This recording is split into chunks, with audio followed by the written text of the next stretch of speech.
Hello बच्चों, तो आइए क्वेश्चन देखते हैं क्या कहता है. Two blocks are connected by the string as shown into the diagram. The upper block is hung by another string. A force F is applied on the upper string, produces an acceleration of 2.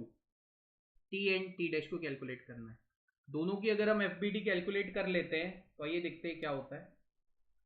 ये 2 kg block है, ये 4 kg block.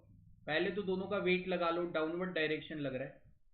दोनों पे net acceleration लगा दो. 2 ऊपर की तरफ लग रहा है, इसका लग रहा है टेंशन T ऊपर की तरफ, नीचे लग रहा है इसको, उसको ऊपर भी टेंशन है, नीचे भी टेंशन है, और इसको सिर्फ ऊपर टेंशन. तो न्यूटन का लॉ लगाते हैं अगर 2 kg ब्लॉक के लिए, तो क्या हो जाएगा. बहुत सिंपल सी चीज है. नेट एक्सेलरेशन कौन सी डायरेक्शन में, ऊपर. तो नेट फोर्स कौन सी डायरेक्शन में होगा, ऊपर. उसकी डायरेक्शन में जो फोर्स है उसका higher magnitude T minus lower magnitude minus 20. इसको इक्वेशन नंबर.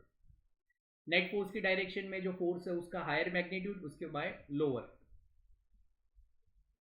4 kg ब्लॉक है तो वो क्या हो जाएगा, 4 नेट फोर्स का लग रहा है ऊपर, 4 इंटू 2, ऊपर वाला tension higher minus lower, 4g खत्म. तो इससे आपका टी डैश आपका 48 न्यूटन आ रहा है. अगर आप ध्यान से देखते हो, हमने जी की वैल्यू को 10 लिया है. अगर आप जी की वैल्यू आप ले रहे हो 9.8, तो टी डैश जो है वो 47.2 के बराबर हो जाएगा करीबन करीब. तो ये जी की वैल्यू का डिफरेंस. इसको 1 में आप रिप्लेस करते हो, राइट. ठीक है ना. जैसे टी डैश को 47.2 में 1 में रिप्लेस कर रहा हूँ, तो टी की जो वैल्यू आ रही है वो करीबन करीबन 70.8 न्यूटन आएगी. जी की वैल्यू आप 10 ले लो, 9.8 लो, आपका आंसर करीबन करीबन आएगा. कैलकुलेशन ईजी करने के लिए हमने थोड़ा easy, right.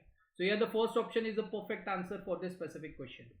Hope so you all understand this, बच्चा जी. Thank you and all the best.